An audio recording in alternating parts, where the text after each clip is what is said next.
Hi అండి, welcome to స్వయం పాకం.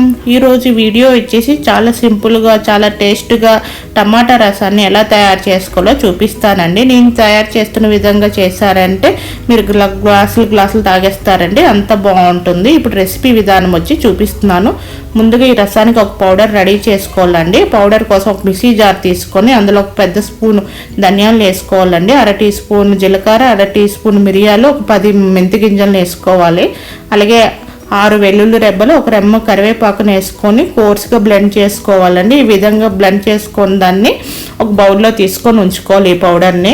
ఇప్పుడు అదే మిక్సీ జార్లోని 4 పెద్ద సైజు టమాటాలండి, నాటు టమాటాలు ఎర్రగా పండినవి తీసుకోవాలి. ఇలాగా పెద్ద ముక్కలుగా కట్ చేసుకొని మిక్సీ జార్లో వేసుకోవాలి. కొంచెం పులుపు కోసం చిన్న ఉసిరికాయ సైజ్ అంత చింతపండును కూడా వేసుకోవాలండి. నేను వాష్ వేసుకొని బాగా మిక్సీ పట్టించుకోవాలి. ఇలా మిక్సీ పట్టించుకున్నాం కదండి, మనం రసం ఏ గిన్నెలో అయితే చేసుకుంటున్నామో ఆ గిన్నె మీద ఒక జల్లెడ పెట్టుకొని టమాటా గుజ్జును వేసుకోవాలండి. మనం మిక్సీ పట్టించుకున్నాం కదా మిక్సీ జార్లో కొంచెం వాటర్ని వేసుకొని టమాటా గుజ్జులో వేసుకోవాలి. ఇప్పుడు టమాటా గుజ్జు నుంచి టమాటా రసాన్ని అంతా సపరేట్ చేసుకోవాలండి. ఇంకో విధంగా కూడా చేసుకోవచ్చండి. మిక్సీ పట్టించుకోకుండా టమాటా ముక్కలు కట్ చేసి ఒక గిన్నెలో వేసి చింతపండు రాళ్ళ రుప్పుని వేసుకొని గట్టిగా పిండితే టమాటా రసం అనేది ఎక్స్ట్రాట్ అయిపోతుందండి. అప్పుడు టమాటా గుజ్జు పల్ప్ అనేది సపరేట్ చేసేవచ్చు, ఆ విధంగా కూడా చేసేవచ్చండి. ఇప్పుడు ఈ గుజ్జులో కొంచెం వాటర్ని వేసుకొని రసాన్ని అంతా తీసేయాలండి. టమాటా రసాన్ని సపరేట్ చేసేయాలి. మిక్సీలో వేసి చేయడం వల్ల ప్రాసెస్ అనేది చాలా ఈజీ అండి, అందుకే ఇలా చేశాను.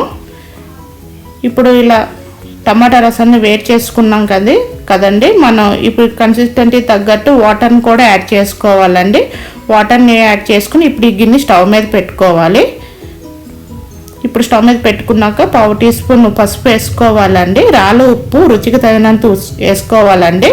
రాళ్ళ ఉప్పు రసంకి అయితే చాలా టేస్ట్ని ఇస్తుందండి. నేను 1 టేబుల్ స్పూన్ వరకు రాళ్ళ ఉప్పుని వేసుకుంటున్నాను. అలాగే 2 పచ్చిమిర్చినండి తిన్నగా కట్ చేసి వేసుకోవాలి. ఇందాక మనం ఫస్ట్ పౌడర్ రెడీ చేసాం కదండి రసం పౌడర్, అది 2 స్పూన్ల వరకు వేసుకోవాలి. వేసుకొని మూత పెట్టుకొని మీడియం ఫ్లేమ్లో అనేది రసం అనేది మరగనివ్వాలండి ఒక 20 నిమిషాలు. ఇదిగోండి 20 నిమిషాలకి ఇలా మరుగుతుంది మనకు రసం అనేది. ఇప్పుడు మనం పచ్చిమిర్చి వేసుకున్నాం కదండి, పచ్చిమిర్చి అనేది మెత్తబడితే సరిపోతుందండి.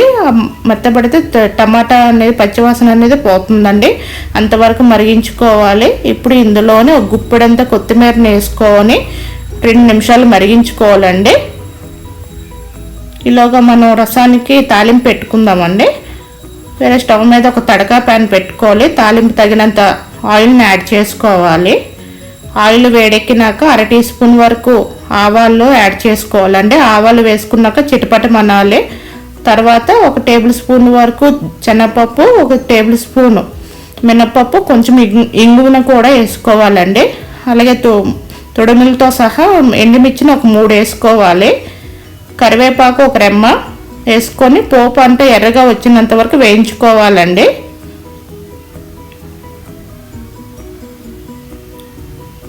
ఇలా పోపు అంతా ఎగిపోయింది కదండి, ఇప్పుడు ఇది తీసుకెళ్ళి మరుగుతున్న రసంలో వేసేద్దామండి. ఇలా రసంలో వేసినాక స్టవ్ ఆఫ్ చేసుకొని మూత పెట్టుకోవాలండి. అంతేనండి, టమాటా రసం అనేది రెడీ అయిపోయింది. ఈ టమాటా రసం చేసుకుంటే అన్నంతోనే మనకి ఇంకా కర్రీలు అప్పడాలు ఏమీ అవసరం లేదండి, ఉట్టి అన్నం ఈ రసంతో తినేవచ్చు. మీరు కూడా ట్రై చేయండి. ట్రై చేసి ఎలా వచ్చిందో నా కామెంట్ సెక్షన్లో చెప్పండి. ఈ రెసిపీ నచ్చినట్టయితే లైక్ చేయండి, షేర్ చేయండి, నా ఛానల్ సబ్స్క్రైబ్ చేసుకోండి. Thank you for watching.